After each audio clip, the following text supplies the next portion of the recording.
Welcome to the Spearo Hangout, where we talk all things spearfishing, freediving and foraging. We're three guys from Devon in the UK who are excited to share some of the learnings from our spearfishing journey with you over the coming episodes.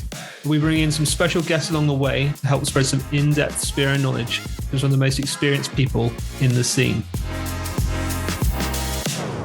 Hello. How you doing, guys? Hey, how we doing, lads? Ow. What's wrong with you? I'm trying to pull a splinter out. Ow.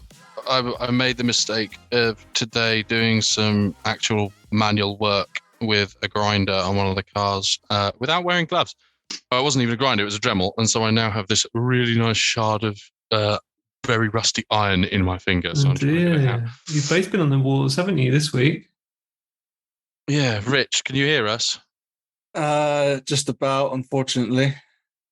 The yeah, obviously went to Cornwall, had an ear infection before, as everyone knows.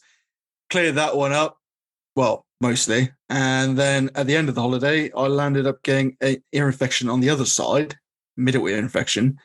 Started antibiotics and that, and then it basically didn't clear it, and it seeped through and gave me an outer ear infection. But when I was in Cornwall, I blew my nose and I managed to tear my eardrum as well. So out of the water for a little while now, and it means I missed the Sky trip. Oh, it's gutting. Yeah, we are certainly going to miss you, especially on the drive up there. But the positive note is you haven't got to spend 12 hours in a car. 24 hours in a car because there's a trip up there and a trip back with me. Well, yeah, I mean, I was looking forward to it, obviously. Yeah, bit disappointing, but it's life. What are you going to do? You know, I'll be down here, you know, crying, and while you guys are there shooting goldfish. So hope you don't feel too bad. No, but yeah, generally, yeah, generally, yeah, pretty gutted about that, to be fair. And also it means I'm going to miss the Cornish BSA comp as well. But I'll still come down and just do some social media stuff and cheer you boys on. Cool. Yeah. Well, get better soon. Yeah, cheers, mate. I had a real interesting procedure done today where they get a tiny little vacuum almost and suck all the crap from inside your ear out. Have you either of you ever had it done? I've had like where they irrigate it, and that's quite impressive, but not with an ear infection. I mean, that must be next level. Yeah, well, they got like a tiny little camera, haven't they, where they put it inside and then they like pull out all, because apparently when you get an outer ear infection, it's not really gross. So whoever's eating right now is going to hit me. But apparently when you get an outer ear infection, your skin starts to like peel off and die within inside your ear. And it's like long ribbon almost. And the reason they like use this little vac to suck it all out is so that it doesn't continue to cause the infection. So they put all that out. And it means you can hear again. I can actually hear somewhat in that ear now. So they cleared out loads of like, sorry if eating, but pus and blood and dead skin and stuff. Surprisingly, a huge amount of it as well. I was really impressed when I saw it afterwards. And yeah, so now I'm just on these like antibiotic ear spray drop things, and apparently it should clear up, and my eardrum is on the mend. So hopefully 2 to 3 weeks and I'm good to go. Did they manage to actually see if you've got a brain? Yeah, my eardrum was still it's healing, so it's intact, so they couldn't see through. So basically that means no, because he didn't ask. He didn't answer the question. Still no brain. Never mind, Rich. We'll get you on eBay. But what I did find interesting is when I was speaking to him about outer ear infections, he was saying that he's noticed like a huge amount of people with outer ear infections lately. And I just wonder whether that's something to do with like sewage dumping in the seas and stuff. I mean, the doctor did mention that, but who knows? It's difficult to know, isn't it, I guess? I mean, I've had dodgy ears since diving with you in Cornwall. Our friend Lawrence has got dodgy ears at the moment. He was down in Cornwall as well. Was he? Interesting. Yeah. There's a bit of a pattern there, isn't there? I mean, I think sometimes we push it and we don't let our ears dry out in between dives. I mean, you were diving pretty much every day, weren't you, Rich? I hit it. Fair. Yeah. It was almost in like group sort of sessions, so to speak. So like you had a couple of days off, and then it was like 2-3 days on the trot. Yeah. So it does push your ears a little bit, but What was it that you guys were saying that you put in your ears before and after diving? Swimmies. So I use two things. So there's swimmies before you go diving. So we were talking about this, I think, in one of the first or second podcasts. But I've put holes in my hood because I tried the Doc earplugs or Doc something earplugs, and they really hurt after a long dive. They really hurt the cartilage in my ear.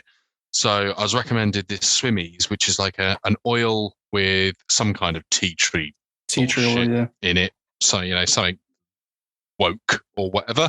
But yeah, put that in my ears first, and then you dive. And then immediately after, as soon as I get out, I've got some 99% isopropyl alcohol that you put in your ear, and it will wash and flush all of that oil and all of your wax out as well. And then for about 5 minutes after that, your ear feels a bit dry, but then it's perfectly fine because then your body goes back to creating your normal earwax. And touch wood, I've never ever had any ear problems. And yeah, the only thing I've ever had is frontal sinusitis, which fucking hurts. The only thing with that, like I use the ear oil swimmies as well. The only thing with that alcohol that you put in afterwards to dry out your ears and take out all the crap that's got into it, I just worry that it might damage the eardrum a little bit. I don't know if is there any like medical advice or anything like that anybody's seen? Because I have seen, the alcohol, and I think they mix it with something else, don't they, as well sometimes? Sometimes apple cider vinegar, but I was talking to someone, I don't know if they probably won't mention them, so I won't say, but I was talking to someone about this who's like super experienced. Right. And they were saying that you shouldn't put alcohol in your ears because it dries it out. I was talking to the doctor today about it, and he said the best thing you can do, like in his advice, is just to use the swimmies tea tree oil before and after. And he reckons that should do the job. And after, that's interesting. Yeah, he said before and after. He said that should sort out your swimmer's ear. Try that then. Nice one. Yeah. Some good advice. The only advice I would give is if you do end up using the alcohol, don't, after you've immediately done it, light up a fag, because your head catches fire. And it's not fun. And you boys been diving lately then, or what's the crack since you come back from Cornwall? I've had a few good dives actually since the last time we caught up. I went out in East Devon. Nice triple bag of bass, mullet, and cuttlefish, which was great because the viz was awful. And those days where the viz is really bad, but it's really fishy.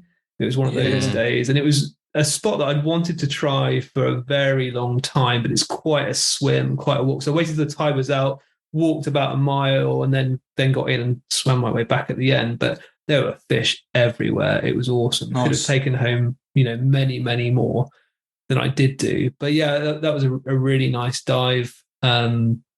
East Devon way. I had a bass, and I haven't taken a bass for a little while. I've kind of gone off them a bit because I had a bit of a spate of having quite a few, which sounds a bit like snobbish, doesn't it? But this bass I prepared slightly differently. I did it a bit like a mullet, where you take away the red meat and the skin. Mm-hmm. And I tell you what, it was absolutely banging. It was the best bass I've ever had. I cooked it slightly differently, so I don't know if that's all it was, but yeah, that was quite an interesting way to cook it. So take off the skin rather than doing like the crispy skin thing. Yeah. Take out the red meat like you would with a mullet. And it just seemed to make it extra tasty. So yeah, pretty pleased with that one. Went to South Hamsways and blanked, unfortunately. You get in and you're really excited, and it's nice clear beers, and you're thinking, oh, this is going to be banging. And you see a couple of fish and you wave at them because you're like, there's going to be loads of them. I need to live and learn on that one. But blanked on that one. Stop waving at fish. I really do need to stop doing that. I get excited because, filming them and showing people what you've been up to is I quite enjoy that kind of thing. But yeah, I need to. Is that where you lost your snorkel? Well, no, that was the next dive. So a bit of a nice dive down, also South Hams way. We went with my family, so Mrs. and two kids. We went for a beach cook-up and got to the car park and was getting all the kit on, and I realised I'd forgotten my snorkel. Normally I'm really good in particular about packing it all up into my dive bag so I don't forget anything. Anyway, left it here. Luckily, my son is 4, had one of his snorkels. The bore on it, I kid you not, is about 6 millimeters or something like that. So I was like, oh, fuck it, we're here now. We've got the little grill thing because we come here for a beach cookout. I've got to catch a fish. So anyway, I went out there and it just wasn't having any of it. Trying to breathe through that thing was basically impossible. You kind of like swim and breathe, but the moment you wanted to breathe up and get ready, I felt like I was hyperventilating. It must have been dangerous. So I did a trick that David Mellor had showed us, where you just lie on your back, take the snorkel out, and you just kind of lie there and breathe up like that. It worked quite well, but it's pretty annoying because then you're always off the mark that you want to breathe on. Anyway, you guys call me lucky. Well, guess what I found in the water as I was swimming over trying to find some flatfish? A snorkel, like a proper decent snorkel. What the actual hell? Yeah, so you are the luckiest bastard. I couldn't believe it. The first thing I thought about was telling you guys when I saw it. The lads are going to love this one. I mean, it was like bright purple, so it wasn't quite the wouldn't want my perfect snorkel, I wouldn't say, but yeah, pretty good. And managed to see some fish. Oh, sorry, go on. Can you let me know when you sort of get tired of one of your feet so I can chop it off? Or is it rabbit's foot or rabbit's tail? I want a Ben's foot. It's the foot, mate. Yeah. But yeah, no, it was it's pretty fishy. I think I saw a little bonito, one of those little tuna things. It's difficult to see. The vis wasn't wonderful there. Over by a wreck, that was pretty cool. So I did a bit of wreck diving, which I haven't really done a lot of. And then just picked up a flounder on the way back for the pan and cooked that up on the beach with the kids. Had a lovely, lovely afternoon with the family. Yeah, it was spot on. But you guys, nice. I guess, Rich, you haven't been diving much, but Ant, have you been in? No, the most diving thing I've done since the last podcast. So yeah, the last time that I got in was Cornwall. Was I washed my sugar daddy's boat yesterday in a bikini. He came over, he pulled onto the forecourt, and he was like, "Oi, boy, wash the boat." And so I went out in my little pink tutu, got the jet wash out, and had all the soap suds all over my body. Careful, Lou. And he came over yesterday, brought the boat over so I could give it a jet wash because I promised he would, and he cut my hair. So yeah, in return, and he's a bloody good hairdresser. But going back to Sky, Davo, Sugar Daddy, is now coming with us in place of Richard. So we'll miss you, Richard, but it should be a laugh as well with Davo. It should be good. Yeah, sounds cool, man. Bloody good experience in that man as well. So, but he was saying how I think he's been to Norway a couple of times over the years. And he was saying how Sky's water, similar to I think Jack has written in some of the stuff that we're going to talk to him about later, is the water difference. The water's quite similar to Norway in that it's quite cold, but really good vids. So very much looking forward to it. Can't wait. Only 2 weeks.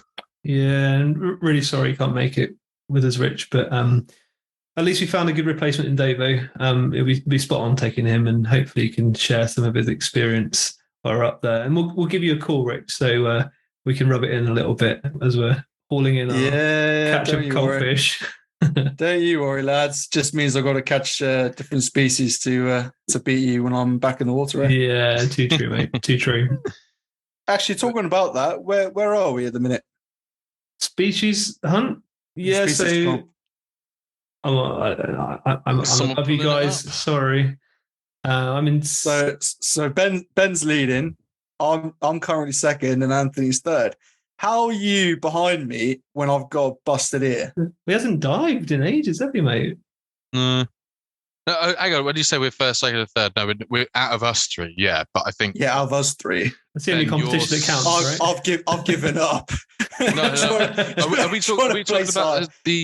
talking about the species comp or? Yeah, species comp. Yeah. So I think Ben, are you 6th? Yeah, I'm 9th. Rich is 9th, and I'm 10th. Yeah, but still, I mean, I haven't dived. I've given up. I gave up for a while so you lot could catch up because I was leading for so long. It was boring being that far out in front. It was nice while it lasted, mate, wasn't it? Exactly. I mean, I think, like we said a couple of times in a few podcasts, it's a numbers game. And I dove so much in the beginning. And now I've actually, realized that I'm running out of money, so I need to work. So, having to work and not getting in the water as much. But hopefully Sky helps with some of the big scoring points. And definitely. Oh, yeah, you guys will tick off a few there for sure. And then obviously when we go back, we got a month left of the season. Yeah, I think if we go into October and I'm still low, then I'm probably going to end up taking a week off and just having a week in October where, I'm spearfishing every day. That's what I was thinking, man. After this dodgy year, I'm like, do I not? Yeah. But yeah, so I mean, to be fair, there's a lot of divers in there and there's a lot of good divers. So the fact that we are where we are and how little we dive in comparison, I think is all right. Let's get into this podcast then, shall we? Yeah, nice one. So we've got Jack coming in today, Jack Metcalfe. I discovered his YouTube earlier this year, and I found his kind of approach to spearfishing really interesting. In his YouTube videos, he explains his thought processes and his plan about how he's going to approach the dive. And I actually learned quite a lot from him. He's a fairly new diver in that he's only been doing it for about 2 years, but he seems to have acquired a hell of a lot of knowledge in that short space of time. He's also visited the Isle of Skye and the Republic of Ireland, so hopefully we get some really interesting tips from him on visiting Isle of Skye because we're going there, and some interesting things about the Republic of Ireland. He's also become a bit of a flatfish expert. I love a flatfish, no matter you guys, but I find the taste arguably even better than the round fish. I guess that's the other types of fish that we would shoot. He's a bit of a flatfish expert, and I'm hoping that he can give us some tips so we can try and find some of these rarer species that we need for the species hunt. Nice. Looking forward to it. Let's get him on. All right, welcome, Jack. Hey, Jack. Hey, Jack. How's it going? Yeah, good. Thank you. How are you guys? Yeah, really good. Thank you, mate. Nice to see you. So, Jack, just to kick us off, do you want to just give us a little intro, like where you're from, how long you've been doing spearfishing, etc., etc.? So I live in North Wales in a town called Bangor, which is perfect. So within about half an hour of probably 200 marks facing in all different directions. Cool. So that's really good. I've been spearing for actually less than 2 years now, but I think I probably do manage to get out quite a lot. I'm out about 4 days a week through the season. So it's fantastic living here and being so close to so much variety. That's awesome. And what's your, do you have like a favourite species or like a specialism? Favourite species to hunt is flatfish, without a doubt. Yeah. But probably the most interesting diving is for pollock. I think the sort of marks they live in and the kind of structure that you're continually diving around to try and find them makes every dive really exciting. Yeah, nice. That makes a lot of sense. And you've had some pretty good trips. I watched your video today from your Ireland trip. Do you want to tell the listeners a little bit about that? Because it's a pretty cool trip. That was a really superb trip. And the reason I set up the YouTube channel was with the intention of meeting people from different countries and different places around the world. And a guy called Andy Clear, and he messaged me back in the spring. He lived in Australia for a while. He messaged me through Facebook. He found me on YouTube. We got out a few times in North Wales. Shot a few flatfish, shot some bass, and then he's been working in Ireland over the summer. He invited me out there, stayed with him in a house he's renovating, and we had some amazing dives out there. And it's interesting because it's so close to the UK. So I live about 20 minutes from the ferry port to get to Dublin, and I'd never thought of going before. But the marks there are incredible. The viz is great. There's so much structure, and the average size of the fish where I was diving was absolutely insane. Just the average pollock was probably 3-4 pounds. There didn't seem to be those large numbers of small fish about, but the average size of the bass was huge as well. So it was, nice. it was a really, really good trip. Definitely go back next year. And so what part of Ireland was that? Was that like North Ireland, South Ireland, left, right? It was in the Republic. So we were at the southeastern corner in County Waterford and did a couple of dives near Wexford as well. Oh, nice. Yeah, really cool. We've got a trip up to Skye coming up. Oh, superb there as well. Yeah, because you've been actually, haven't you? I've been twice. Yeah. Oh wow. Two really good trips to Skye. Whereabouts are you going on Skye? Actually, I don't know. I was going to say, nor do I. No idea. Is it big? I mean, I don't even know. I looked at it on a map. It's pretty big. Yeah, it'll take you about an hour and a half to drive from one end of the island to the other. No, it's bigger than it looks. We're so not prepared. We just thought we were going to some quaint little island in Scotland and, go get some fish and some haggis. But, we're going to get lost, and then there's going to be like Hills Have Eyes shit going on. Good stuff. But you had a good time in Skye, obviously, because you went back. Skye's fantastic. I think I found the diving there quite tough, actually. Okay. So the water's a lot colder than what I'm used to. So when I was there I was there in late June this year, and some of the marks, it was still only 10 degrees. And yeah, I'm pretty thin. You need a bit of blubber, don't you? Well, I'm spearing in a 7.5. Yeah. Right. But I've not really got any body fat. I'm about 7 or 8% body fat. I've got no blubber. So I need to eat a bit more and get some blubber, and I'll stay a bit warmer. I won't have a problem then. It'll be fine. Yeah, I think I'll be all right too. No, Skye was very interesting because the temperature varied significantly across the island. So on the eastern side, it was about 10 or 11 degrees, but down towards the southwestern tip, we dived at Glenbrittle, and it was about 16 degrees in the sea there. Which is incredible. There was so much variation at the same latitude. I wonder if that's to do with like the current ripping past, and obviously isn't that the way that the water flows? It sort of flows past Norway and then over the top of Scotland and down south. It was interesting because on that trip I was diving with a very, very good South African diver, and he was pretty exceptional at predicting what the conditions would be like and where the fish would be. And on the final day, we were going to try and shoot a bass in Scotland, and we didn't see any, but we had a look for them. And his prediction was that with a strong southerly wind, that would push warmer water across the surface into the bay we were at. And I've never heard of that before, but he was absolutely spot on. It was 6 degrees warmer in that bay than the rest of the island. That was really interesting, just seeing that prediction getting made and it being right. Little did you know he was out there yesterday measuring it with those thermometers. And he was like, oh, well, if we go here, it's going to be warmer because I'm fucking freezing. Nice. So, sorry, I didn't hear. How long have you been spearfishing? About 2 years now. How'd you get into it? Quite interesting, actually. So I've been to line fishing my whole life, done loads of pike fishing, loads of kind of river fishing with chub and barbel. And I used to do a lot of rock climbing. I finished rock climbing, had a lot of quite bad injuries through that. So I finished rock climbing. I didn't really have a sport for a while. And I went out for kind of a chill day to climb with a mate. And we finished, and we actually watched one of Daniel Mann's videos. And it's one of the ones where he shoots a halibut and he's on the surface, like screaming, like, halibut, halibut. But this looks quite cool. So we went out, did a bit of free diving, my surfing wetsuit, and I saw quite a few bass just free diving. Yeah. And that was really interesting. I thought, I'm going to buy a gun, get some proper fins, get a weight belt, and give this a go. And then I got hooked pretty much straight away. Nice. Yeah, and so I think Ben's going to go on to it, but with Skye, was it mainly just pollock that you saw, or did you see any halibut or anything like that, or turbot even? I think it'd be very interesting going to Skye and trying a few different techniques, because most of the people in Scotland just dive down, sit in the kelp, and let the pollock come in. There's a lot of pollock, and there's quite good coalfish as well. I think the coalfish, if you see them, they're great to eat. Got really oily flesh, and recommend those. But I suspect if you started doing a bit of hole hunting, you might find some different species. I know Ryan Edwards had a really good ling off the east coast of Scotland recently. Yeah, I saw that video. That was bonkers. It's pretty cool how he just shoots it right under that ledge in the wreck, wasn't it? That was awesome. But I suspect if you started looking on the sand, because nobody's really hunting on the sand in Scotland, I don't think many people actively look for flatfish there.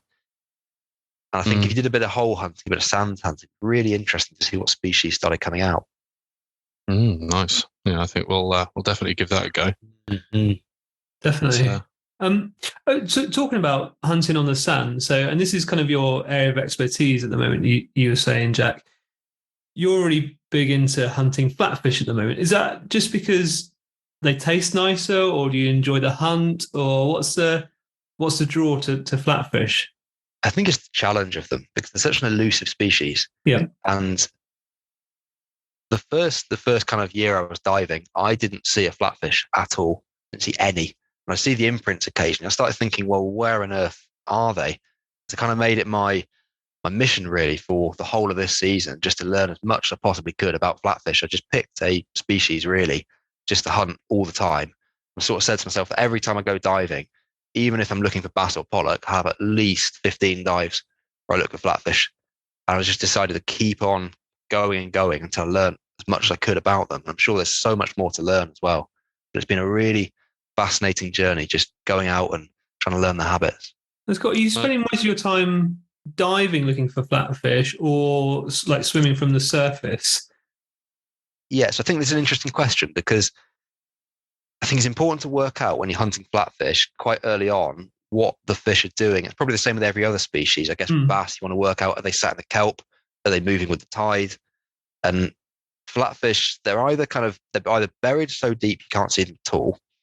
And with a small one, it's actually worth giving it a little poke with the spear, agitating it a bit and watching what it does. And some of them will spook and shoot off. Some of them will kind of fin very slowly and then they'll bury themselves. Sometimes they'll bury themselves, their eyes are showing, but quite often they'll bury themselves so deeply you can't see them at all. So sometimes they're sat completely under the sand. Sometimes they're sat with just their eyes showing. And sometimes you just see them everywhere. So I think it's important to try and work out what they're doing when you first get out. And the other thing to think about is what proportion of your total session time is spent effectively hunting. Because if you're off the surface, then pretty much 100% of your time is effective, isn't it? You're able to see the sand, and all of the time you're in the water, you might see a flatfish. Whereas if you're hunting in a deeper area, then maybe if you're doing kind of a 1 to 2 dive ratio, then less than a third of your session is going to be effective hunting. So there's kind of those trade-offs to make, really. Yeah, that's a really good point, because obviously some flatfish do prefer the deeper kind of places, so you can't really see them from the surface unless you've got spectacular viz. But there's plenty of flatfish, flounder, plaice, and we'll get into particular species in a minute, that are quite happy in 2 or 3 meters of water. My biggest flatfish was Dover sole, and it was midday, bright sunshine, 2 meters of water, and pulled out this 50, 60 centimeter doormat of a Dover sole. That's a cracking fish. Oh, incredible. Was it buried in the sand or was it on top? Well, it was a bit of a cheat, this one, because he obviously saw me and then did that like magic carpet thing where it was trying to like fan sand over itself. And like, at that point, the game was up already. But it was fascinating, like watching it and how well it could cover itself. I mean, I was just like, my heart was out of my chest. I mean, this was like January as well, which is supposed to be quite a quiet time. I mean, this is my first full year spearfishing. I caught so it's one year since I caught my first fish last week. Okay. But I dived all winter round and caught fish every single month. And like, people just don't go out in January. So I was like really stoked to find it. And it was delicious. God, Dover sole's just a cracking fish. It's amazing meat, isn't it? So good. Yeah, I love a good Dover sole, man. Yeah, I need to get some more. And Auntie pulled out a similar size one, 2 months later? 1-2 months later? Yeah. Yeah, something about, I don't even think it was that long. It was about 4 weeks. But was it? Yeah. It was, what was he? 68 centimeters, I think he was. It was massive. Huge. That's an absolute monster, isn't it? Yeah, and I found him as I was getting out. Right. Where it went from sand into then like a rocky beach. He was just swimming over the rocks. Wow. Okay. So yeah, it was very lucky. But I think it's really interesting just how shallow the flatfish will come, especially flounder. I've had quite a few flounder in water it's so shallow you can hardly snorkel through it. Yeah. It's incredible how far in they'll come. I've been out like on the hunt for flatfish, and you're literally coming into the beach, and I don't know, you just get as close as you can, and literally my mask is about 30 centimeters away from the sand, and I just run into one, and it just shoots past me and scares the shit out of me. But going back to what you're saying about, it being very situational, like we had a recent dive where you could go anywhere else in the sand and you wouldn't see any, but the minute you came on a patch of sand where it was a lot of like loose weed and debris and everything else that was sort of like just floating around in the swell, that's where you're finding the flounders. So it is very situational, and also it depends on your hunting style, doesn't it? So as you were saying, if you're going to go and look for them, you're going to start finding them. I mean, a lot of guys will say, "Oh, I've not really seen many flatfish," but that was me before species comp, and now for species comp, it's forced us to do that. And now I've got an excellent flatfish mark now, purely because I'm put the effort into finding them. So yeah, it's all about the situation and everything else, but some places can be just barren on sand, can't they? I mean, literally nothing. And then you get to just a little patch where you all of a sudden think, oh, there's something there. I think that's the most interesting thing, is just how concentrated you'll find a lot of the flatfish, a lot of the imprints, and that you can dive for hours over barren sand and you see absolutely nothing. And then you hit a very particular spot, which is sometimes no bigger than the size of a bedroom, with 10 imprints on it and 2 or 3 flatfish. I think it's so interesting. And I think a point that you made earlier about how you found a lot of flatfish in an area where a lot of weed collects, that's a really interesting point, because the same when you're line fishing, there'll be very specific spots on the riverbed where a lot of food will collect. And I think I mentioned in the notes before this actually about how you tend to find a lot of flatfish in areas where the rocks meet the sand. And that's very similar to coarse fishing with bait. So often with coarse fishing, anywhere with a right angled corner, particularly where there's boat moorings or pilings, you'll find a lot of fish, because all the food that's getting washed along will hit the rocks, all that, and sink down into the corner. So that'll often be a particular hotspot to find food items. Okay. Cool. Yeah, cracking. What I thought we could do is go through each of the species. Well, I say each of the species. There's a lot of different flatfish species actually, but some of the common ones, and we can talk about. I've written a few notes down, like minimum size and records and where they live and stuff like that. And then perhaps Jack, you could give a kind of your perspective, and then if we've got anything to add, which we may do or may not do, sounds good. We can do that. So we'll start with the Plaice. So Plaice, what do we know about that from Googling? Well, minimum size 28 centimeters. The record for a Plaice on a spear was 4.1 kilograms. That's a freaking big Plaice. That's an absolute monster, isn't it? And it eats worms, prawns, crustaceans, mollusks. And I guess you could say that about most flatfish. I mean, they eat stuff on the sand, so I don't think we can learn too much about that. But although you added a note that they mostly eat sand eels.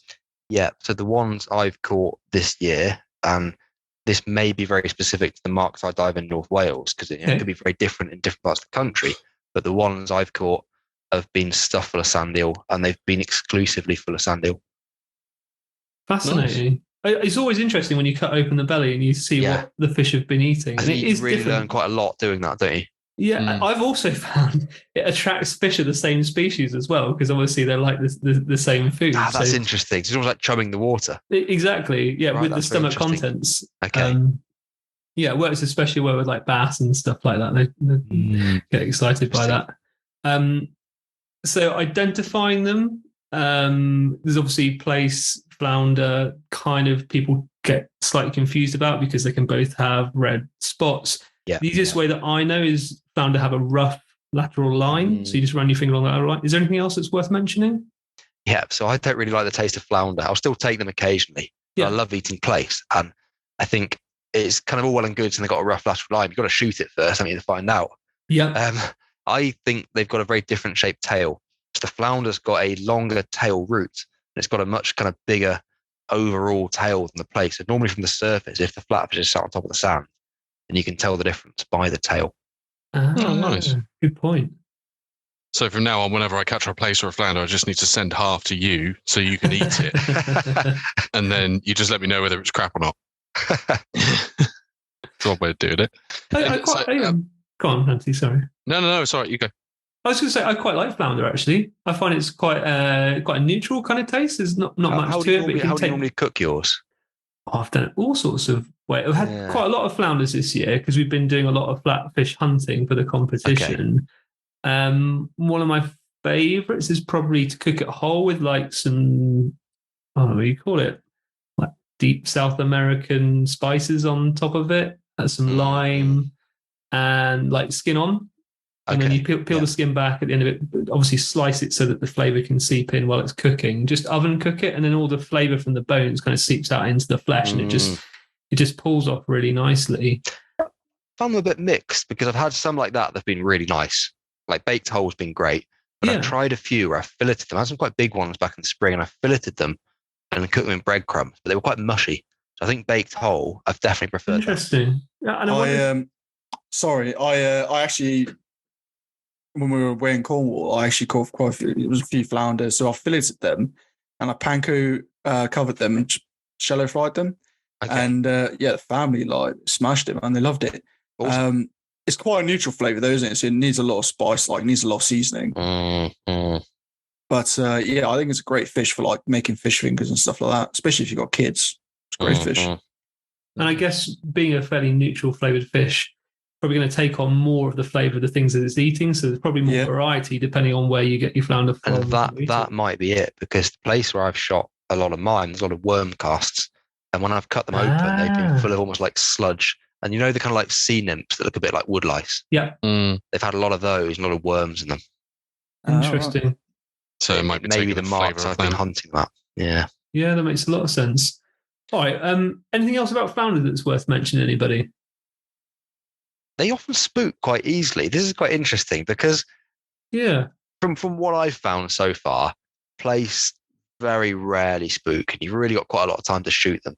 And I've taken quite a lot with the knife, but flounder do seem to spook. So if I see a flounder and I think it's big enough to take and to make it worth having, then I'll try and be really, really stealthy, just glide up to it. Nice. I think Rich, you were saying the same, actually, weren't you, last week, or maybe 2 weeks ago, that you've done a lot of flounders of spooking and being able to bury themselves in the sand once they spook, so you can't find them. Well, that one flounder did the disappearing trick on me, didn't it? Where it shot a whole load of sand cloud up into the air, which is the first time I've ever seen a flatfish do that. But yeah, they do spook a lot easier than other fish. I mean, a Plaice, I've got markings, as most people do, on their guns, the sizes, and I've literally saw a Plaice, put my gun next to it, measured it, and then shot it.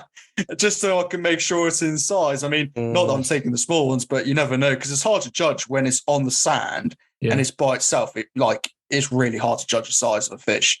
I mean, you can tell the small ones, but when they start getting just borderline with the size requirements. So this is quite a good point, because I think one of the reasons flatfish are so hard to size up is because you can get so close to them.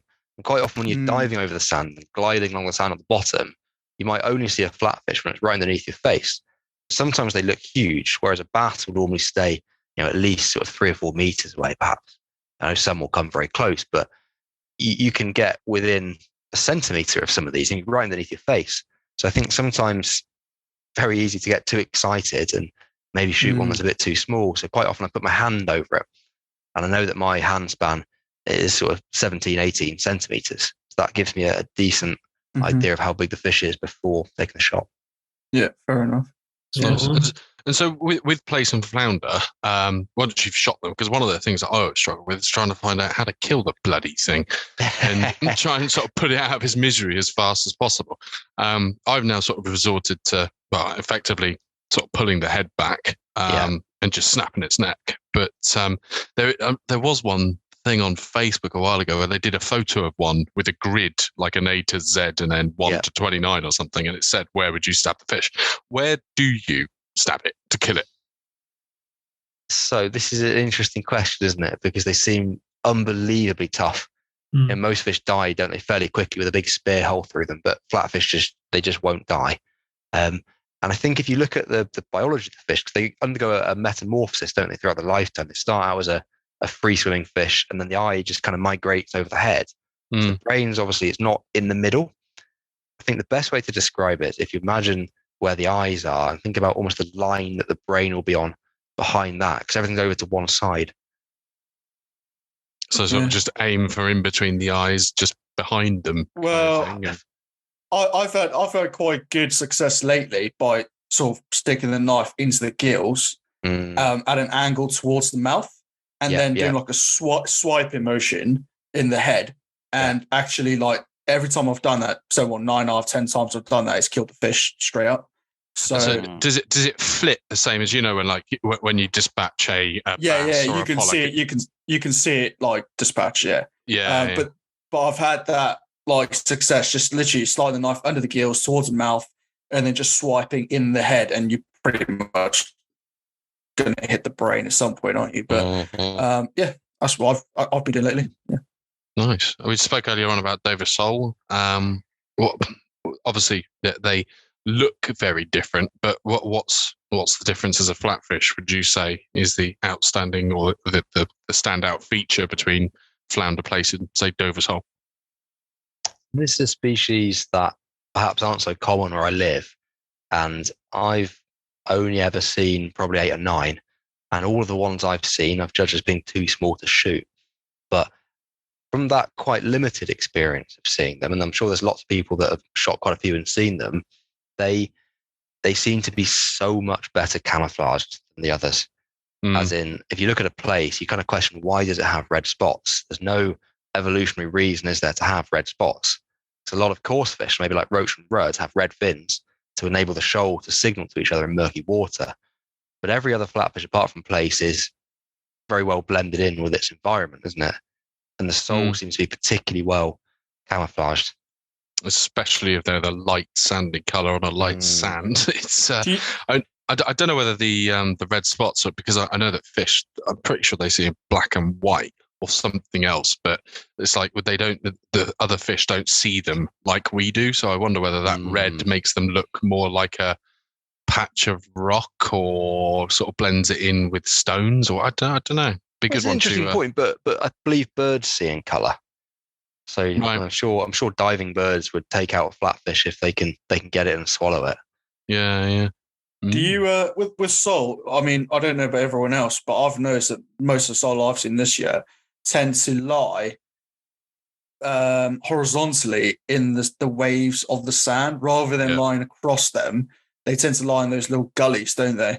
It makes it that much harder to spot them. But there's a little trick that I came up like that I've just stumbled across, and if you sort of go towards lower light conditions, so not night diving, but towards the sun setting, and you hold a torch down as low as you can across the sand, you can actually pick up just a tiny bit of white flesh by their heads. You can just see the bellies, just a tiny little tinge of it, which gives them away. Yeah. So, but do you guys notice that about the sole? There's one spot I go to. It's literally that's the only way that they'll lie in the sand gullies. Yeah. I do every time that I've caught a sole, other than that massive one. Sort of, I'd say the average sized sole, sits horizontally in between the undulations in the sand, and you can sort of. I've had it where I'm swimming over the sand against the grain, call it, and sort of swimming along, not seeing anything, and then for some reason I've looked back, and then I've just realised I've just swam over a massive Dover sole. It's like, good turn around, go get it. Yeah. Good stuff. I didn't say the minimum size and stuff of the flounder, did I? So minimum size of the flounder is 27, so pretty similar to a plaice. Record is 2.1 kilograms on a spear, which is still pretty big, but half the size of the plaice. Dover sole 3.1 kilograms, so in the middle of the two. Minimum size is only 25 centimeters, which is actually quite small, but they're so tasty it's almost worth it at that size. Small, you almost feel bad taking them that size, don't you? But they're so delicious, aren't they? They are so delicious. And that's the difference between obviously the Dover sole and the plaice, is that because they're more of, I'd say, like a sole of a shoe, longer and thinner than the plaice and flounder. So actually on a 25 centimeter fish, there really isn't that much at all in comparison to a legal size plaice or flounder. Yeah. Very true. Should we move on to a lemon sole? This is one that I don't think any of us three have seen. Nope. Is that true? Not Jack, yet. have you? I've never seen one, no. No. What do we know about it? Well, we spoke about this last week, I think. It's lemon-shaped. It's got some orange and yellow spots on it and slimy skin. Minimum size 25 centimeters, so pretty small. Record's only 0.5 kilograms, so half a bag of sugar. So perhaps we're just not looking for the right fish. Or I also understand it's a deeper fish as well, like mostly seen in much deeper waters. I was just about to say Nick Collins has shot a couple, hasn't he? So has he? Yeah. So they are around. Not particularly. You don't have to dive deep for them. I mean, I don't know how deep he dives, but Interesting. it's something that's achievable, sure. All right, now, so moving on to top knot. This is one that I have seen quite a few of. I don't know if that's just because near us there's a few more of them. Quite easy to identify. Oh, sorry, Anthony, go on. No, I was going to say, have you seen them? Yeah, quite a lot. I mean, they're quite small, but they don't tend to be like hidden in the sand. So top knots, so minimum size is 20 centimeters. Record is 0.5 kilograms. So still 20 centimeters. Tiny, isn't it? Do you remember that Chalabro caught when I said to you about the top knot that I saw, and you were like, "Why didn't you take it?" I was like, "I don't know what the size limit was." That was way bigger than 20 centimeters. It's small, and you do see them at 20, 30, 25, 30 centimeters. Yeah, it was fairly good regularly. size, but that was just sat on the sand as well. It was just literally sat on the sand by the rocks. And I understand they're absolutely delicious. I haven't taken one yet because, same as you, I feel bad taking something so small. But I understand they're really, really good eating. And I think they're quite a round shape. So there's probably a bit more meat than a sole. Jack, have you had any? I've seen a few, but they've just looked tiny. I can't imagine eating a 20 centimeter fish. It's like a palm size, isn't it? Yeah. So I suppose that'd be a good question for when we get the marine biologists back on and say, why are top knots so small? Like, why don't they grow bigger? Do they just die? Probably an evolutionary thing where they can't fit under rocks, I guess. Yeah. Like, the smaller, the better. They've got different ground that they live on.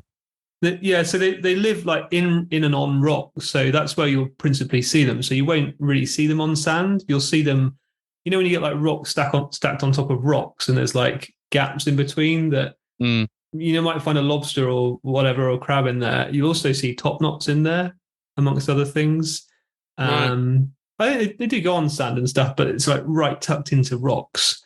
Yeah. That's where you often see them. But they're easier to spot than any other flatfish as far as I'm concerned. Mm-hmm. Oh, nice. No, I still haven't seen one. I need to start looking at the rocks when I'm flatfish hunting. Yeah. I quite fancy taking one this year. So when I see a big one, I'll let you know what it's like. Brings us on to turbot, the granddaddy of the flatfish, or almost, if not including halibut, because we don't really see many of them around here. We actually don't see many turbot either, unfortunately. These get really big. Record is 11.6 kilograms on the spear. Christ. So this is a monster. Minimum size is 41 centimeters, so more than twice the size of the top knot. And at 41 centimeters, that's still a pretty nice fish as well, because they're pretty round. They're quite thick as well.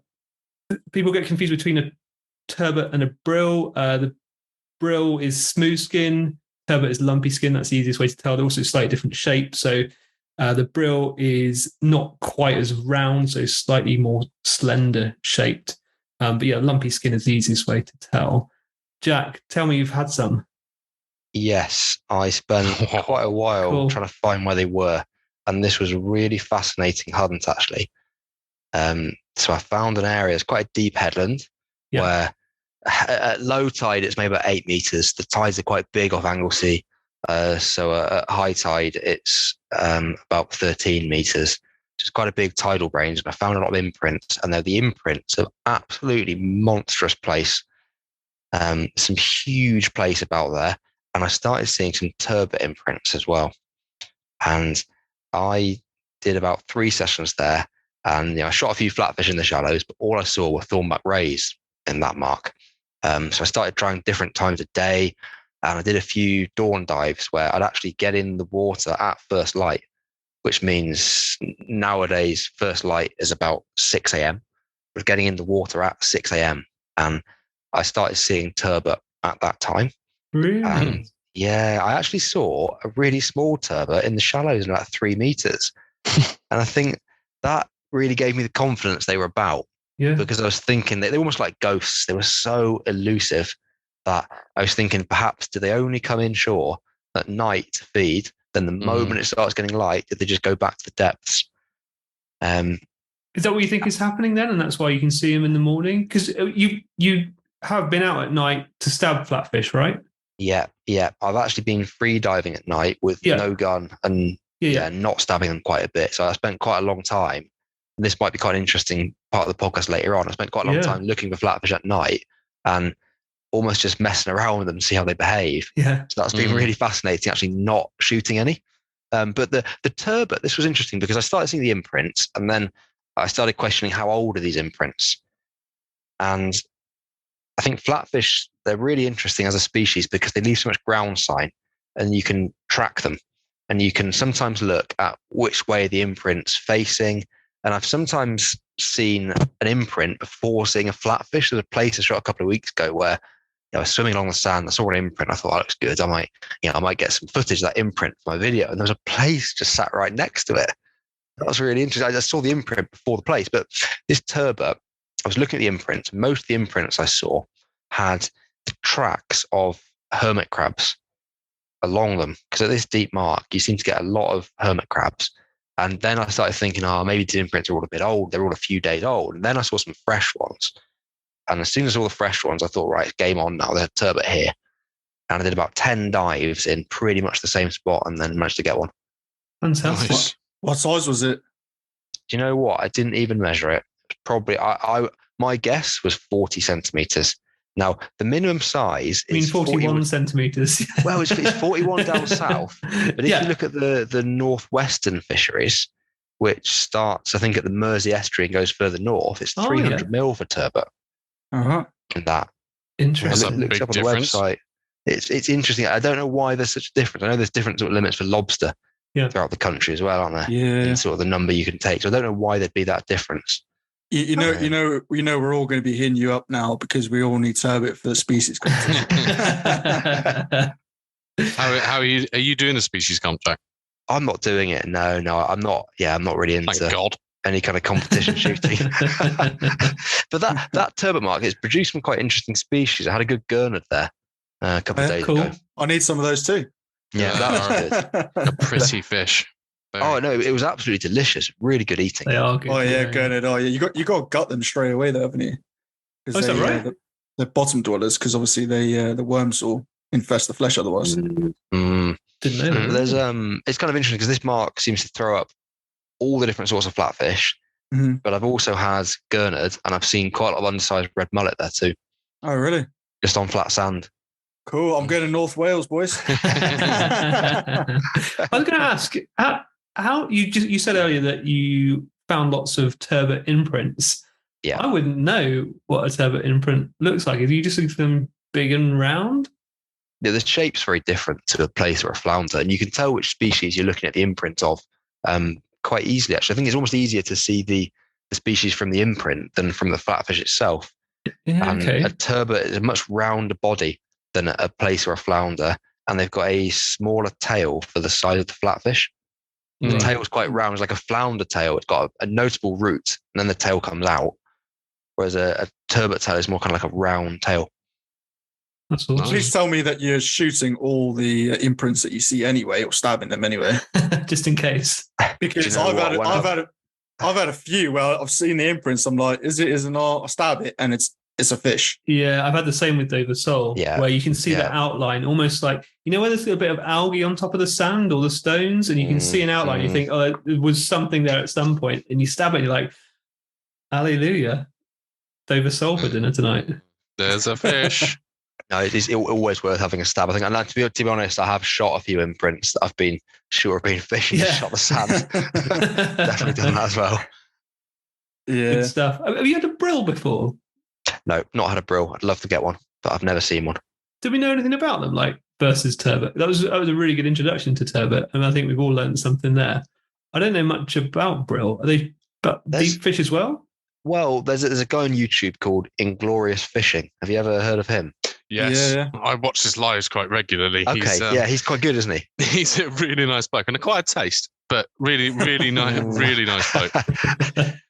He gets a few brill, doesn't he? And I'm sure he's kind of fishing quite deep, sort of looking for turbot and brill. Yeah, but he's over Guernsey way, and I was going to say he's Guernsey. I have seen quite a few guys over in Guernsey catch like turbot and brill, so.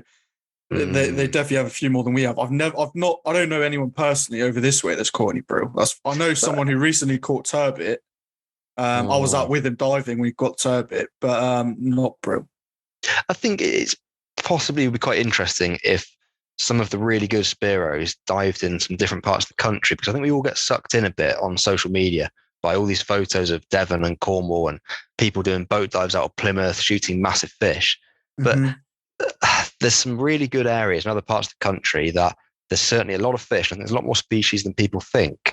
As in off North Wales, I've had red mullet, gurnard, I've seen sole. I think a lot of these species are a lot further north than people think they are. Yeah. And I think there's so many more spearos down south than there are further north that we only see the highlights of what's caught on social media, don't we? So we're all kind of sucked in thinking Cornwall's the place to be, when there's actually a lot of different parts of the country with a lot of fish as well.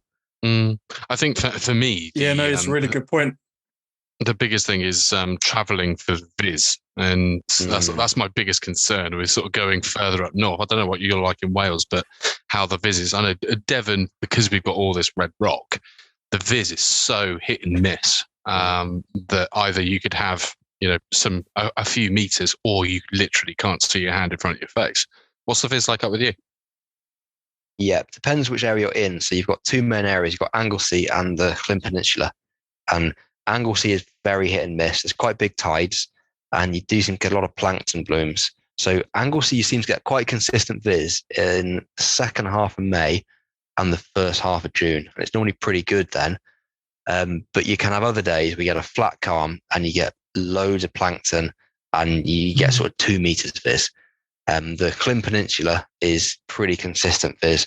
And off the South Llyn, you do seem to get a steady kind of 5 meters, even in quite rough seas. Nice. So it's pretty good. It's nowhere near. I mean, the viz off Skye is unbelievable. It's so clear, even when it's rough and churned up. I'm going to be taking my 85 roller, because just to get that extra reach on some of the pollock. We were talking about coalies earlier on. I'm still yet to obviously see or eat a coalie, but you said they're oily. I thought they were just a same sort of thing as a pollock. Are they like considerably different? They're like pollock. The flesh is similar to a pollock, but slightly more oily. So I think they taste fantastic. They are really good eating. Yeah, really I'm looking nice. forward to it. Yeah, but you were right about like getting sucked in like different areas and stuff, and everyone concentrating on like Cornwall, Devon, and everything else. Pembrokeshire looks really, really good diving. We actually got invited up there by a couple of lads, and I'm definitely going up there because it really looks good up there. And they get quite a lot of variety up there as well. Have you dived much there? Or? I haven't been South Wales yet. I'd love to go. I've seen there's a couple of guys getting some pretty good fish there, and they seem to get a lot of trigger fish as well, don't they? Yeah. So I think that'll be interesting. They seem to get some very big bass there. No, I'd love to go and try it out. Yeah, definitely. Nice. When you're just moving back to the flatfish, when you're diving for those flatfish, how are you weighting yourself, and kind of what's your technique? We said about obviously if you can stay on the top and there's enough viz, you can just stay on the top and go down and shoot whenever you see one. But you're obviously talking about that turbot spot. You said it was about 8 to 13 meters, depending on the state of the tide. Are you kind of weighting yourself for the standard 10 meters, or are you doing something different? I think it's really important to have your weighting right. Because if your weighting's not right, then your effective hunting time, as in when you can actually see the bottom, is going to be cut right down. You're having to fin hard to maintain your buoyancy, either pushing yourself down or up. It's going to wreck your breath hold. Now, what I dive with now is I dive with a weight belt and a weight vest. And I think that really helps me just switch it up.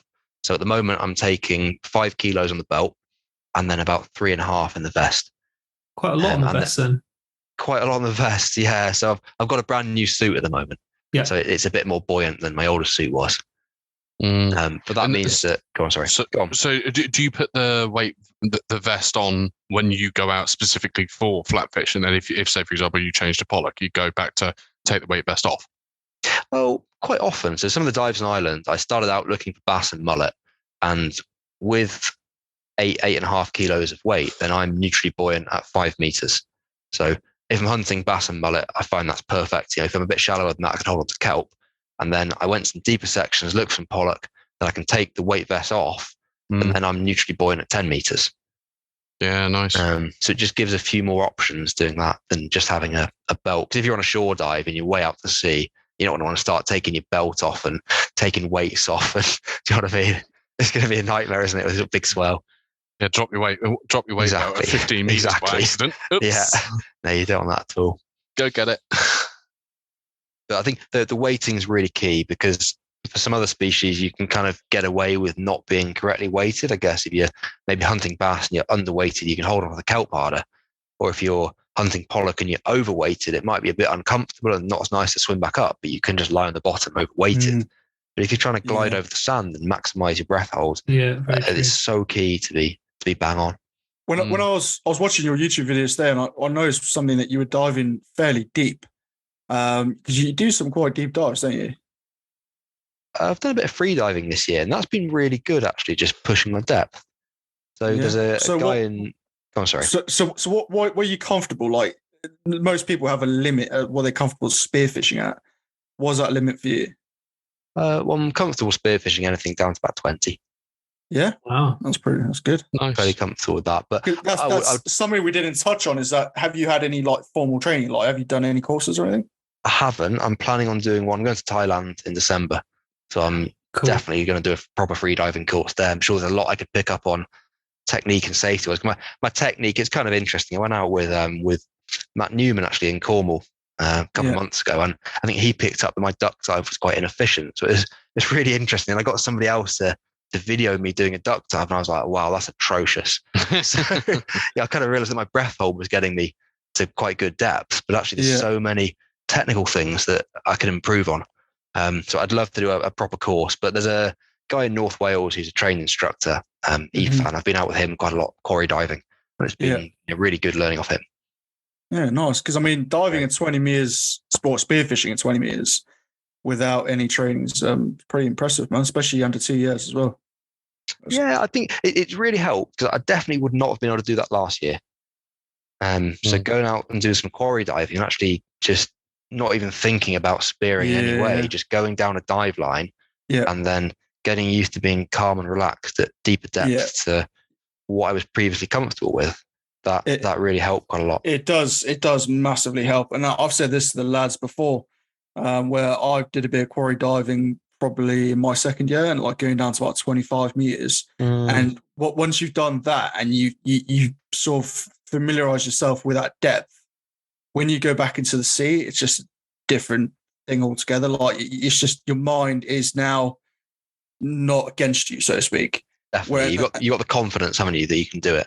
Yeah, I mean, when you're diving by yourself, you always get those thoughts in the back of your head. Don't dive too deep, don't push it, all this sort of stuff. But it does help massively, I think, quarry diving. And I've said this to you lads before, haven't I? But we should get out to the quarry and just do some practice diving. Just leave the guns and just go for it.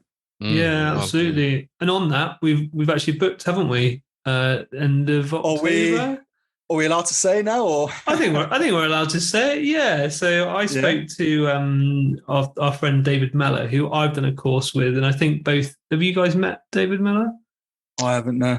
I haven't met him, but I've spoken to him. He put me in touch with Emma at Go Free Diving. That then put me in touch with the course. Yeah. Yeah. He's one of the UK's most recognised EQ experts, and I was talking to him about my EQ, having been on a course with him, and he's offered to help me out a bit. And we've just booked the three of us to go up with him to Vobster Key, I think end of October. So something that we can really look forward to, and hopefully I can feel comfortable, Jack, at the kind of depths that you are there. I think it might take me more than 2 years to get there. No, it definitely it took me quite a lot of dives to build up. Yeah. And my breath hold certainly is a lot shorter when I'm deeper than it is at 8 meters. Yeah, of course, because you're using less energy to get down on you, so. And so with the deeper diving, are you buddying up when you go diving, or do you just solo dive the 20? Or to be honest, even when I've been there with a buddy, this is quite interesting. I found it so difficult to effectively buddy up when spearfishing. Now, the number of drops that I'll do below, say, 15 meters is not that many in a session. I'm not going to sort of bang out 30 dives at that depth. I'm nowhere near that level.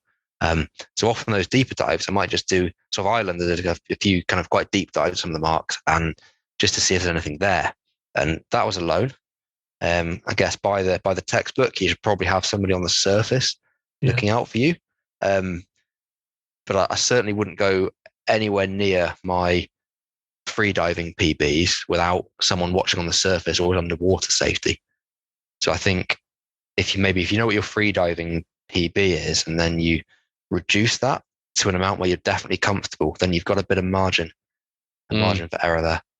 Yeah, it is difficult, and I think most people would say that even though like us guys go out together, we're not really close enough to keep a really close eye on each other. We're not sat on top of each other. The depths that we're diving to generally in the UK don't really worry on that anyway, because if there's two of you there, you're probably scaring away too many fish.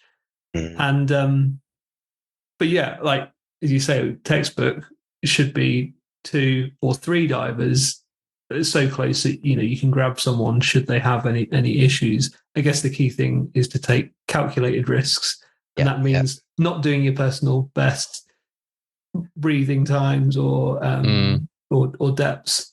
It means just being a little bit more careful when you are either by yourself or separated from your buddies. I think that's entirely it, because you've just got to think about maybe how you feel on the day. And I know personally for me, and I'm sure it's probably the same for all of you guys and everyone else, and that the depth or the breath hold times that I'm comfortable doing do vary a lot session by session. Yeah. And you have some sessions where you feel great, you feel really relaxed, feel really comfortable. Other sessions where you just don't feel like you really want to be there once you go deep. Mate, I've had sessions where these two lads have like started shooting fish before me, and then all of a sudden my breath goes to nothing because I'm too worried I'm going to blank and they're going to get points. So I'm not. I think it's similar to when you sort of get into the freediving side of things. It is mainly a mental challenge. Your body is more than capable of doing a lot more than, especially when you're first starting out spearfishing or freediving. It can do a lot more than you think it can. But it's just taking baby steps to find your limit. But going back to sort of with the flatfish, the one and sort of the mental side, it can be very disheartening when you're going over 3 million miles of sand and you're not seeing anything at all. But I think you've written in the notes just to not give up, and they are there. They are there, and I think that's why it's so important to go out and see what happens at night. Because if you go out at night, then you'll know if they're at the mark or not. And even if you don't look to actually catch any, then you can just go and dive with them and see them, and you get a good idea of what species are actually about. And it was actually just going out, I just did a bit of snorkeling at night.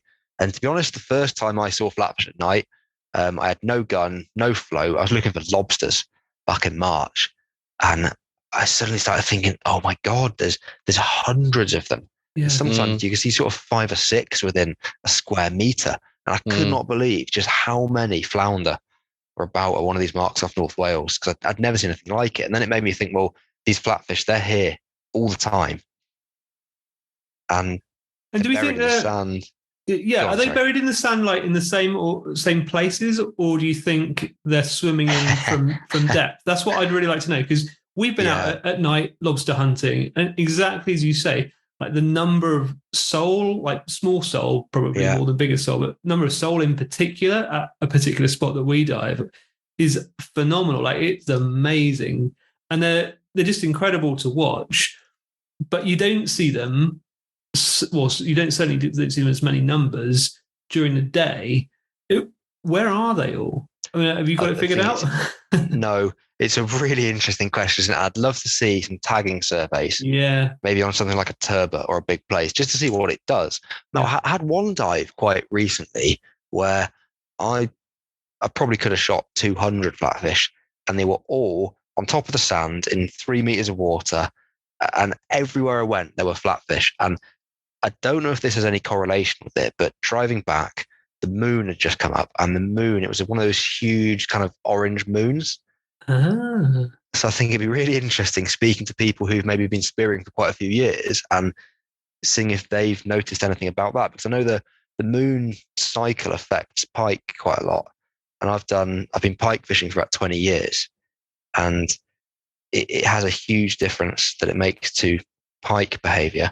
So I don't know yet if it has the same effect on coarse fish. Mate, to be honest, I've given up trying to understand fish because every time you think you're getting somewhere, it's like someone pulls one out somewhere else and you think, what is that about? I mean, just to give you an example, because you're talking about turbot, one of my really old dive buddies, he had a turbot, and I mean, this thing was a slab. It was like, if not close to the record, it was huge. And he had it in about 3 to 5 meters of water off the beach in broad daylight in the middle of the day. And it was just laying there on top of the sand. And I mean, all right, yeah, you get the odd one that maybe does something a bit different, I guess. But when I saw that, I thought, okay, yeah. Every now and then you see things you think, yeah, I have no idea. It's a good point as well, isn't it? Because you can spend ages thinking about tide states and springs or neaps or moon cycles, and you can think about all of this, and then you can only go spearing when you've got a day off. Yeah. And when there's viz. Yeah, because you got to get out when you can anyway, and that you can overthink it too much, and then end up not getting out when you've got time. I've always said it's a numbers game. You know what I mean? The more you're in the water, the more you see, basically. I agree. Yeah. You've used that. Is it Windy app that has the fish rating on it, Richard? You were saying about, and sometimes there's 3 fish days, and sometimes there's 1 fish day. The Windy app's got I don't know what it uses to predict it, but it gives you like some sort of prediction on fish activity. And there's a running joke between my brother and myself. And it's literally only because the one day we did go out and it was a 3 fish day and there were fish everywhere. So every time now we see a 3 fish day, whether the viz is 1 meter, 10 meters, we're getting in. And it's just more of a crack really than it is anything else. But it doesn't mean anything because I've been out there on decent viz and there was no fish. So, yeah. It's just another excuse to go fishing, isn't it? I mean, we're always looking for excuses, and we all do this for a laugh. We all do it for a passion, and it's just like, you get in when you can, and it's more about the experience than it is anything else there. Yeah, 100%. There's a few other notes on our show notes. So just for the listeners' reference, we always write down some show notes. We talk about it and list the things that we're going to talk about with the guest. And Jack's kindly added a load of points here. So I thought I'd just read a couple of these out, and Jack, perhaps you could shine a light on some of those. So one of those is never give up, keep diving on the sand until you get one. I guess it's obvious, but I don't know if you want to say anything more on that. Yeah, it can be quite disheartening because I guess if you're in the kelp, maybe hunting for a bass or a pollock, at least you see some small fish. You might see like a friendly wrasse that comes to have a look at you. It can be quite nice, can't it? Just diving and seeing even some small pollock, or I think I still get that enjoyment out of seeing small fish or seeing wrasse up close. It's like you've got your own personal aquarium, isn't it? Whereas when you're diving over the sand, you've just got nothing. And you're just looking at the same thing all the time. And then I think if you start to get a bit complacent and start to give up, then you won't notice the flatfish when it's there. And if you kind of drop that sharpness, then you may well miss a good fish. Yeah, I don't know who it was. I think it was one of our guests was saying you have to believe that they're there. You're looking for 100%. The fish, and it is there, and you've got to keep that in your mind all the time. Because if you don't believe it's there, you won't look properly. Yeah. That's the thing that amazes me whenever I go out is how many fish have I swam over. Even when, like we were saying, with the bass through the kelp and flatfish over sand, how many fish are actually there that are looking at us going, you can't see me. Yeah, it's so true. Even like the you were saying it's like your own personal aquarium when you swim on the kelp. I think actually, if you look closely, sometimes it's a bit like that on the sand as well. There's so many little fish that are like buried in the sand, and it's very difficult to see them. So look closer is often the answer. Next thing is 7 reasons why things are seen in application to flatfish hunting. I don't know what this is about. This is quite interesting. This is one of the first things you'll learn in basic training in the military. This is obviously applicable to why you're seen and why you might see enemy fighters.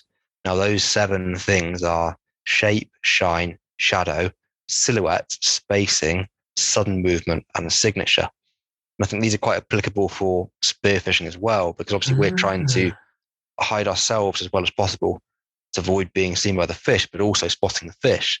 And shape's quite obvious, isn't it? You see the shape of a fish and you know it's there. In flatfish, you might see the distinctive tail of a flounder. And that's quite an obvious one. Shine, maybe. It's kind of an interesting question. Somebody put a post about this on one of the Facebook groups recently about whether the reflection of your mask could spook fish. And that's an interesting question as well. Or does it attract fish? If your gun kind of flashes, would that attract or spook a fish? It's a really interesting question. Shadow, this is quite a interesting one as well, because when you're surface spearing, if the sun's behind you and it's quite low, then your shadow is projected along the bottom quite a long way in front of you. And I'm pretty sure the fish that have got to any sort of size are quite cautious of predators above them. So if the sun's behind you, then I personally think a fish is more likely to spook.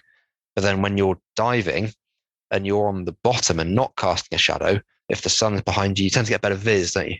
Kind of looking with the sun. Yeah, it's easy to see for sure. That's interesting. Silhouette again. If you come out of the sun, then anything is going to see you less. And I'm yet to apply that as much as I'd like to in spearfishing. I think it'd be quite interesting trying to almost drop directly out of the sun onto a fish. It might be quite hard to do because you want to line certain things up. So spacing, don't know how relevant that is in spearfishing, because fish don't, they're not in sort of little lines, do they? Sudden movement. On the spacing thing, it's kind of related. Someone told me recently that if you find Wandover sole, you will always find a second in the same spot. Interesting. I think that applies to probably a few of those species that we talk about. Certainly, if you see a flounder, there's nearly always another flounder in the same spot. Maybe that's just because they like the same stuff. Maybe because they like company. I don't know, but kind of there's a tenuous link to spacing. But I thought I'd throw it in there anyway.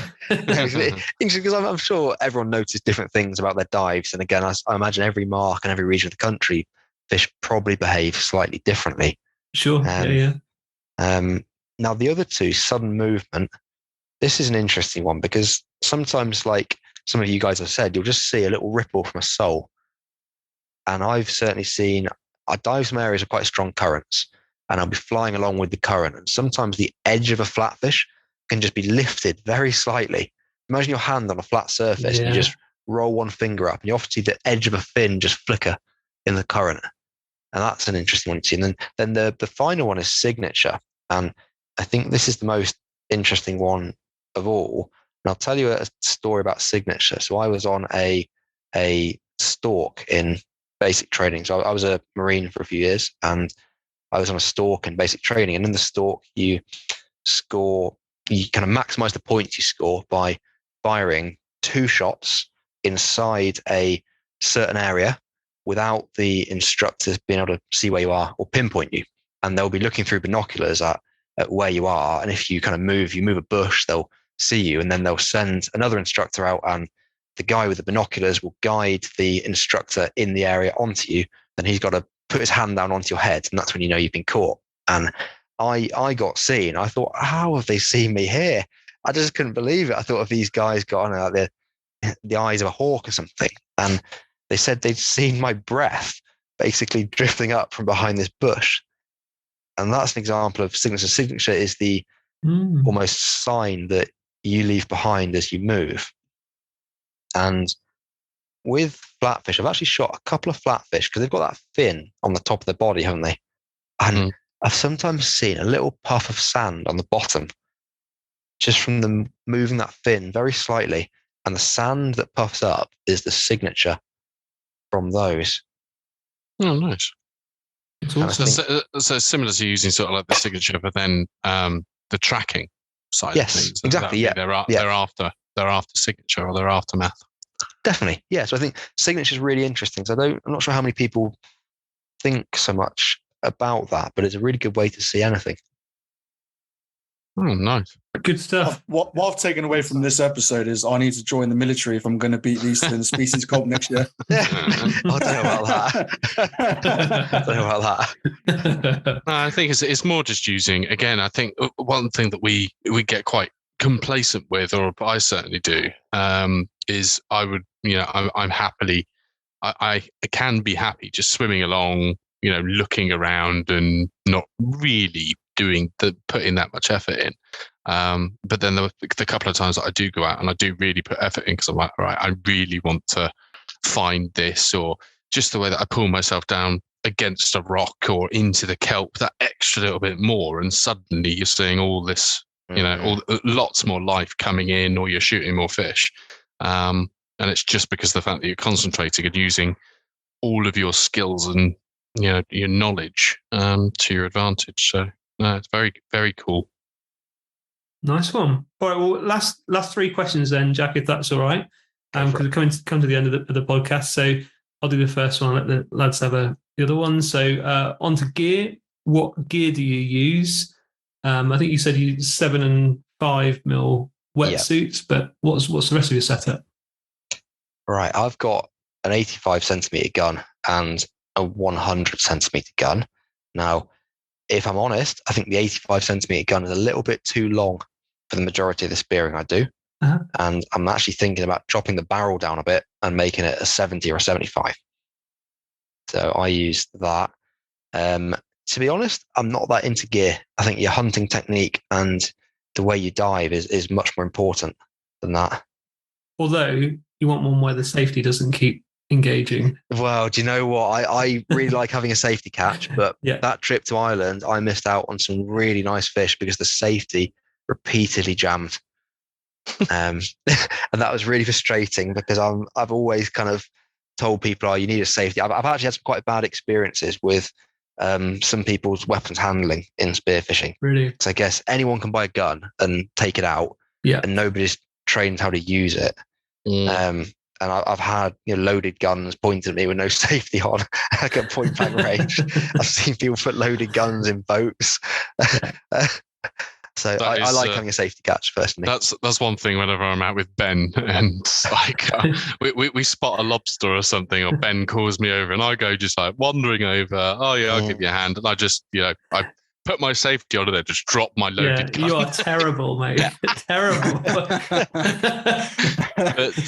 no, I'm getting better at it. But and there's me with my trigger finger. Like, I'll only ever put my trigger finger anywhere near it once I'm on the bottom and the fish come in. No, I am one to be. I can't remember what I was doing. Oh God knows, can't remember. But I had my gun loaded and I'd held it in between my legs. And then I think you came up behind me, and I was like, all right, I'll unload my gun. Christ, I'm definitely going to get shot at some point. Dear, oh dear. On to go on. So more into your gear. So obviously you've got your suit, your weight belt, your weight vest. Anything else like what float and stuff? You said you don't dive with a float, or no? I normally dive with a float. I've got one of those SEAC floats. It's the really cheap kind of version of the Epsilon Patrol. I'd love to get one of those, but it's pretty expensive for a float. So I've got the small SEAC boat style float, and I quite like that. It's only 60 quid, and you get a lot of good features. You can put your fish on top of it. You can put some water in it. I always take a lot of water when I dive. And I think you get everything you need for 60 quid with that float. So, Jack, so boat diving or shore diving, what's your preference? It's got to be boat diving, isn't it?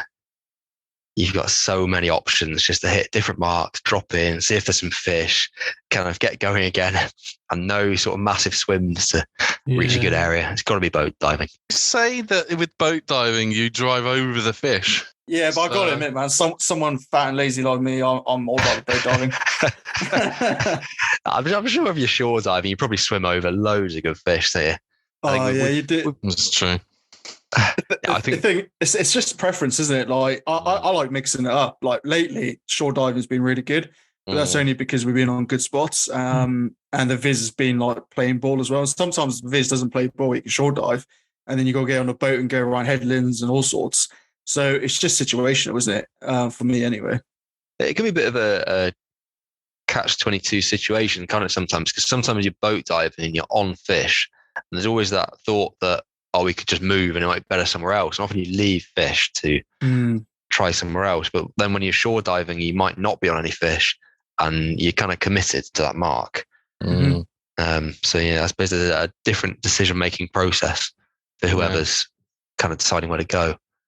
Absolutely. Who do you normally boat dive with then? There's a guy called Simon Byrne I go out with quite a lot off the clear, and he's got a boat down in Plaice, so we've been getting out a lot this year and trying a lot of the different headlands and pinnacles, and has some quite nice pollock actually. Awesome. Nice. And final question, what piece of gear couldn't you live without out of your limited gear? You know, it's going to sound so basic, but my water bottle. Really? Yeah. So I think sometimes the most basic bit of kit is the most important of all. When you're on a long session, diving repeatedly, you're going to need to stay hydrated. And it's such a basic bit of equipment. I was going to say that rings very much of a military background during training. I think probably, but if you're dehydrated, you can't perform, can you? So, no, absolutely. The best gun, the best fins, the nicest suit. But if you're dehydrated, you're not going to be able to get the job done. I think it's really true. I don't know. But it's different, isn't it, for everybody? And Anthony, you don't drink anything, do you? Well, yeah, I drink alcohol and Monster. Vodka, yeah. If I don't have my can of Monster before I go out, my heart rate's only down at like 30, so I'm practically dead. Hey, he drinks Monster and he seems to get the job done. He has done 5 times already. Yeah. Oh, right. You just clicked, didn't you? I know I've got so many children, but I'm trying to make up my own little army so that we can take on Russia when they eventually invade. Well, yeah, we won't go there. But yeah, no, right. Jack, it's been awesome having you on, mate. Really appreciate it, dude. Thank you. It's been a pleasure to be on here. Yeah, I'm amazed at the amount of knowledge you got, and we'll definitely have to organise a trip up to you and come and dive your local haunts. Yep, you're absolutely welcome to come. It's genuinely really good up here. Not a lot about it on social media, but there's some brilliant diving in North Wales, and I would thoroughly recommend it. That'd be great. How is it in winter? Rough and no viz. Like everywhere. Yeah. Nice. Yeah. Awesome. Well, thank you very much for coming on. It's greatly appreciated. If we've got any other questions, I'm sure we'll have you back on at some point in the next couple of years. All right, perfect. It's been a pleasure to be here, and best of luck with the rest of your season. Nice one. Thanks. Cheers, Jack. Cheers, mate. Cheers. Take it easy. Bye. Bye. 1, 2, 3, 4. Cool. That was awesome, wasn't it? That was awesome. Yeah, it was a really good episode, man. Yeah, he's got a lot of knowledge about the old flatfish. Yeah, I can't believe he's only been doing it for 2 years as well. Like you do acquire knowledge pretty quickly in this sport, don't you? Yeah, I like it's letting me down. Thinking, hang on a sec, I've been doing it nearly a year, and I don't know anywhere near as much as him. For fuck's sake. I like the military sort of I don't know what you want to call it, but the sort of military emphasis that he puts into spearfishing. Yeah, is it the 7 S's that I thought was pretty cool. I didn't write them all down. I should have done. He looks well. He just re-listens to this, but he looks at it from like a military background, doesn't he? So it's really cool. Yeah, stalking and hunting, which again I was saying that we don't sort of realise it as much, and we don't. Well, I certainly don't take it as seriously as I probably should. Coming up, then we've got Penzance is on the 17th competition. Yes. You're not going to be available for that, Richard, I presume?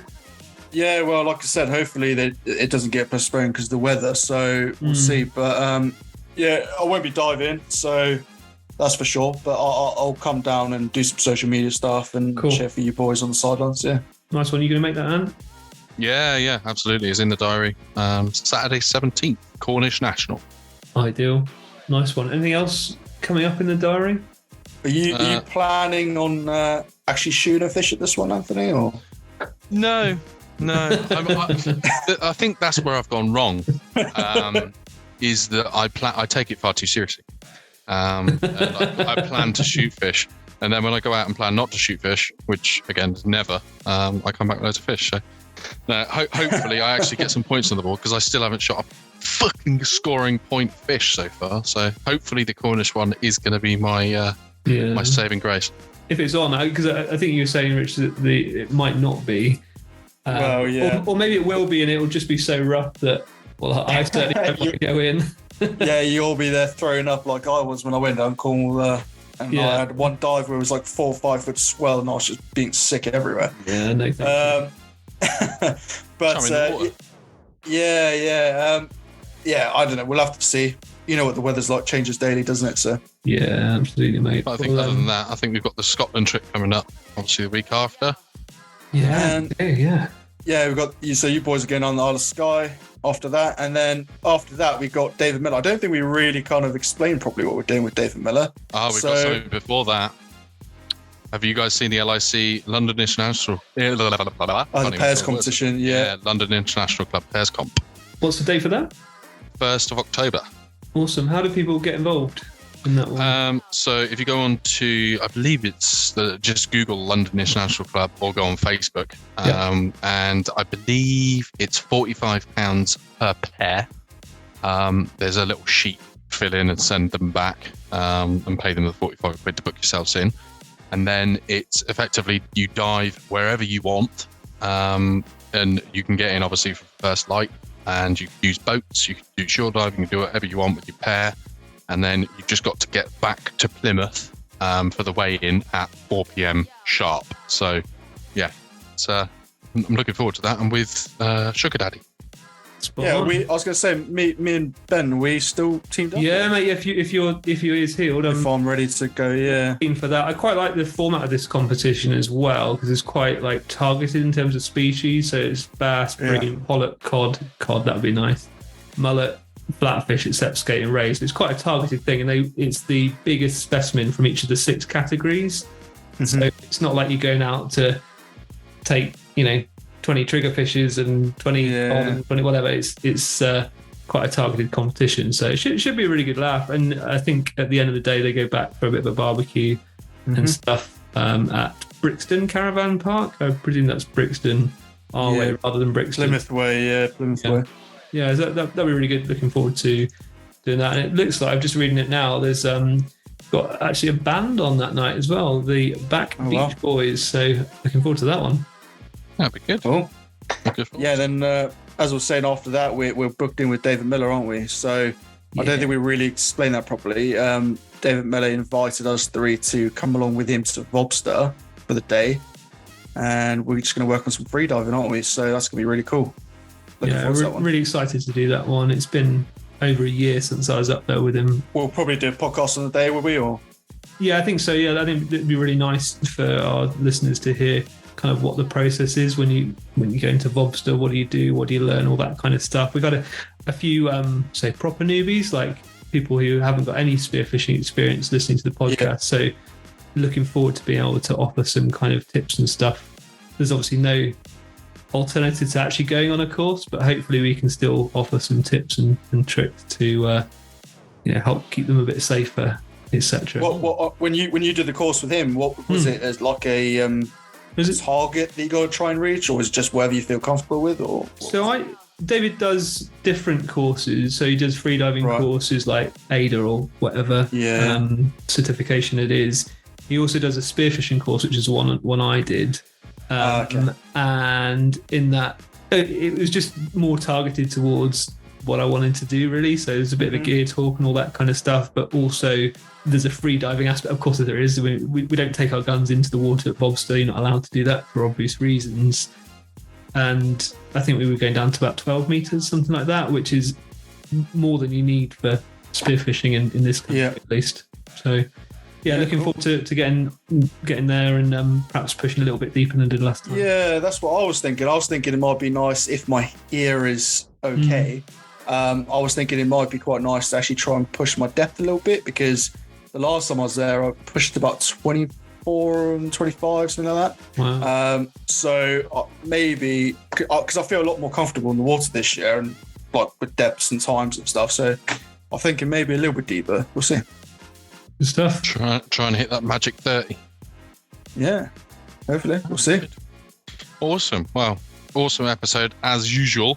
Cool. Well, I think that's everything for today's lesson. Oh, crikey, I'm back to school again. School started. I think that's everything from today's session. Big thanks to Jack for joining us. It was a really awesome episode. Loads of really useful, actionable information in there. And see you guys next week. Absolutely. Yeah. Excellent. Cheers, boys. See you later. Bye-bye.